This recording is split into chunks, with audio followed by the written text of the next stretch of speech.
Okay, so let's talk about the maps. That's one point that I didn't touch on in great detail, but I'll touch on it now. We'll talk about the maps. We'll talk about what's been fixed in the maps. We'll also talk about things that need to be fixed, some suggestions that Tesla can use to make the maps even better.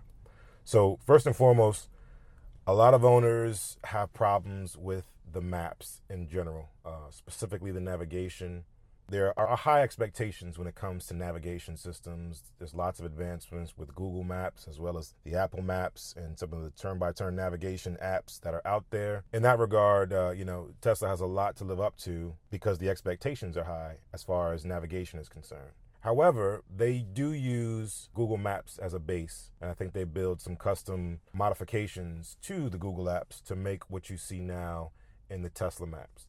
Now, the maps and navigation system, just in general, are sort of two separate things. The maps themselves, what you see traffic, you see the information about where points of interest are, where your car is relative to other things, the satellite imagery, that's all the map features and functionality. The navigation, or more aptly, I think I should distinguish that, the trip planning is with the navigation element. That's the turn-by-turn navigation, the route options, sending you a certain route versus another based on variables such as traffic and whatever guidance you can give the system in the configuration. So first and foremost, talking about the maps, I think that this is a much improved update in version 8 here just because of the responsiveness. I think they've updated the responsiveness dramatically to the touchscreen, and that extends through the UI for the maps. So the ability to zoom out and zoom in is greatly improved. I only have a few bars of LTE here, so the demonstration will suffer because of that. But typically when you have more bars of LTE, the real-time traffic data will load faster.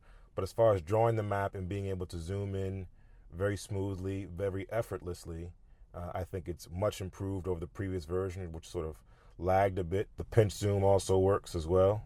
Being able to pinch in and out is very smooth, very responsive. The layout of the map is also different. They've consolidated the navigation items to one individual button at the top where it says navigate, where you can click that and see your home, your work.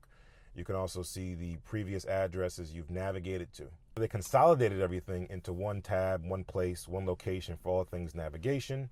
And sort of separated out the inclusion of charging. Right now, at the bottom right, you have the icons for showing the satellite image maps, as well as being able to toggle traffic, real-time traffic on and off in the map. And then you also have the ability to click the button right here for a list of near chargers and superchargers. I'm traveling through New Jersey, so I have the list of superchargers here closest to me, and then also last visited chargers. In addition to that, you have the typical navigation elements, such as making sure that the map is always directed due north, whether you want the map to be oriented the direction the car is facing. And then if you have an active trip planned, you'll be able to select options here to show legs of the trip or the entire trip as a whole, depending on what your preference is.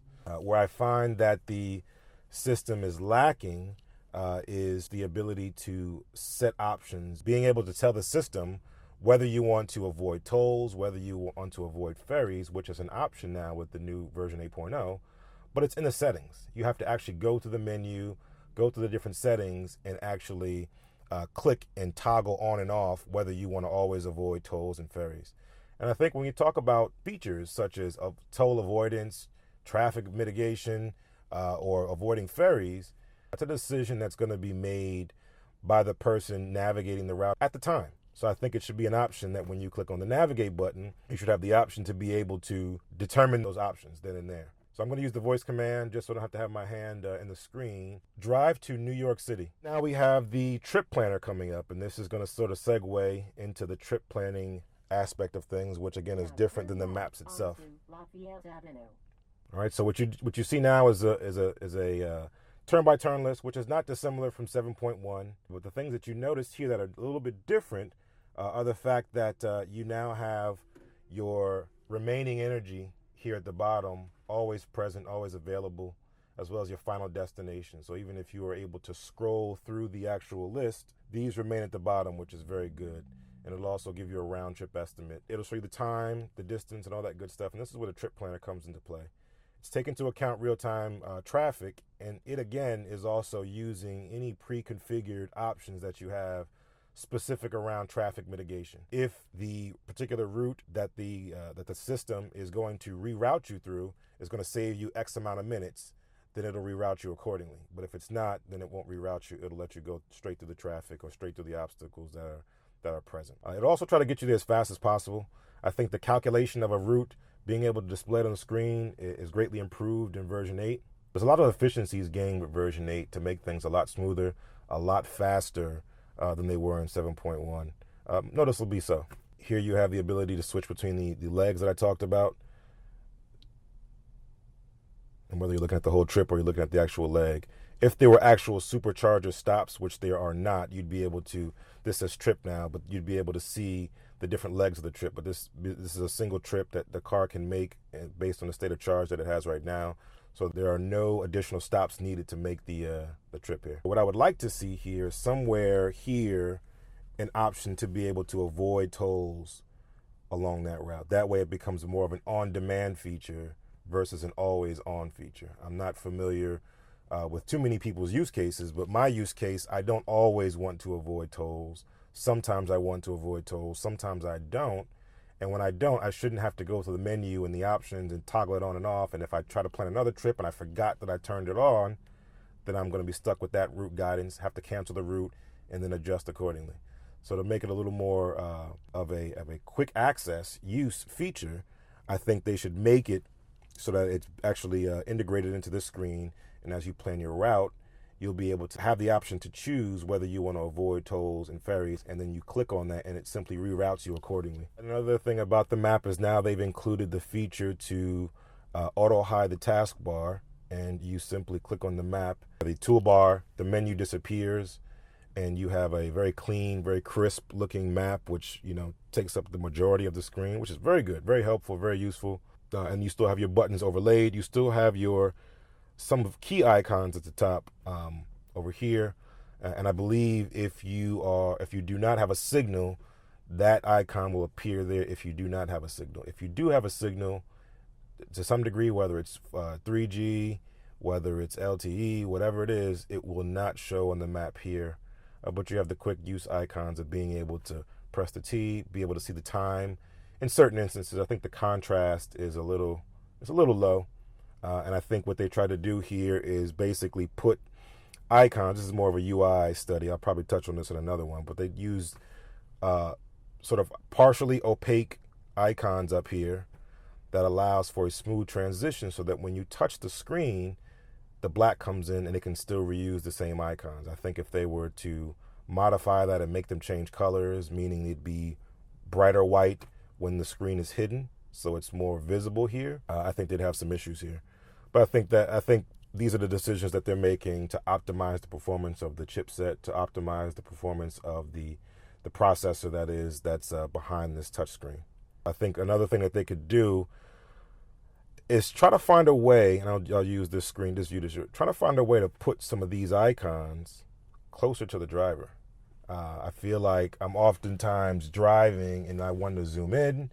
Now, obviously, the best case scenario that a lot of owners are asking for is, hey, put the zoom controls in the steering wheel. Put it in the right steering wheel so that I can choose to zoom in and out of the map. And I think that might be problematic, from a programming perspective, but it also may cause issues should someone inadvertently hit the wheel, they zoom in. There's a couple of different reasons I'm sure Tesla has not implemented that feature. But I do think having the actual icons closer to the driver makes it easier to manipulate, as opposed to having to reach all the way across the screen to hit these buttons while you're driving 65, 70 miles an hour on the highway. I think that would be better if the icons were closer within reach of the driver. Maybe these are oriented for the passenger, but my use case is that I typically don't drive with passengers. Most people don't, so there's no need to have them so far away. However, I do see the conflict right now is that if they were to remove these icons over here, you have no place for the turn-by-turn list to go once it actually appears. So I understand that, but still I wish they could find a way to at least move the zoom closer so if I can zoom in and out. Speaking of zoom, they've also implemented something I think to help with that reality, or with that fact, and that is the auto zoom feature. The ability to have the map automatically zoom in and out based on where you are, based on you being on a highway versus being in a residential area. The map intelligently zooms in and out accordingly. I think this is a good feature. I think it helps to mitigate the issue of zoom. However, I think it should be speed-based as opposed to location-based. I say speed-based because the use case that I see in most of the instances are, if I'm driving fast, I don't have time to really look at the details of individual streets. If I'm driving fast above, say, 50 miles an hour, I'm probably on a highway. And really what I need to see is the big picture. I need to zoom out and see the big picture of where I'm going in the overall route. However, if I'm in a residential area, I want to see the streets. I want to see which street I should take next if I don't have any route guidance on. I want to be able to see which street is coming up, which street I should turn on, and therefore, if I'm under 50 miles an hour, I should be able to see the map automatically zoom to street level and give me a finer level of detail of the streets around me. So here are your different options when it comes to maps and navigation. You have the trip planner, which again I say is the turn-by-turn navigation element of it. You have the traffic-based routing, which is on what you toggle on, and you specify the minutes time it takes. That if the rerouting is going to save you X amount of minutes, this amount of minutes, then the car will take that route as far as the navigation is concerned.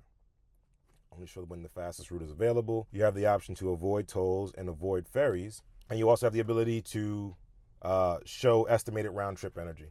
Estimated round trip energy used to be by default when you pressed on the actual remaining energy on the turn-by-turn list. You would press it and you would be able to see the round trip. In this particular instance, now you have a situation where you can turn that off by default and turn it on as needed. So if there's a certain trip where you need to see the round trip distance or the round trip energy estimations, you'll be able to see that. If you don't, you'll turn it off and you won't have that. So a lot of good options. I think as a whole, we as a people are just used to more advanced systems as far as turn-by-turn navigation. Google is always advancing very fast. My recommendation for Tesla is that they utilize more of Google's, or allow more of Google's technology to come through here on the car. So if you look at this system, my guess is that it would be 70% Tesla code, Tesla, controller programming, with another 30% being the actual Google Maps underlying it. That's just my guess, my best guess, just based on the features that Google currently has versus the features that Tesla is exposing right now through this navigation UI. I would just recommend that they do a 50-50 split, or reverse that and give Google the majority of the functionality here. It should also reduce their development load by having Google's technology just sort of shine through the platform, and then have a layer of Tesla on top of that to make things unique, such as showing and highlighting superchargers, showing the charging infrastructure, having that layer on top of it, but still allowing Google to see real-time traffic, to be able to use Google's integration or merging with Waze to be able to have community-based traffic reports, to be able to show accidents, to be able to route the guidance around certain instances such as construction that may be there that's not necessarily visible through the core Google map, but through some of the Google's enhanced features that we see. In today's builds, we're able to see instances where the Google map will reroute you based on traffic, real-time reports, not just by the satellites, but also by community users contributing to that data. So allowing Google to be able to have more control over the maps, or letting that control shine through or flow through the system, I think would be more beneficial. And then you have a more robust system that's not too far off from your actual phone. I know there's things such as energy estimation that plays a huge factor into route guidance that they would have to sort of interweave with that functionality. But I think the core Google functionality is already here. So now it's just about extending and allowing more of that functionality to shine through with the latest and greatest Google Maps. That's my recommendation. Maybe others feel the same way, but I feel like that would allow Tesla to have a more robust navigation system, as well as a trip planner and turn-by-turn navigation system using the latest and greatest technology, and they'll be benefited by the upgrades that Google is making thus making the car better. And then there won't be a need to have screen mirroring. There won't be a need to have, integrations with Apple CarPlay and Android Auto. I think that we can use this new version 8.0 to make some more suggestions, and Tesla can hopefully weave them in, and they can build enhancements to this, make it better, take some suggestions, take these suggestions, take suggestions that other owners are making, and just refine it and build on top of it and make it better and better over time. There's nothing wrong with it. We shouldn't be critical of Tesla. We shouldn't be critical because their navigation system isn't the best in the world. They have a lot of other things that they're doing. I'm sure that navigation is a priority, but unfortunately probably isn't the highest priority. And if that's the case, we still have our phones. We can still connect our phones to the car. We can still hear the turn-by-turn navigation through the Bluetooth connection. We can use that navigation if it seems to be better. But in most cases, I can use the Tesla navigation. I haven't really had any major problems. There's certain instances where roads are not accurately mapped. In those instances, I just pull out my phone. It's not a big deal.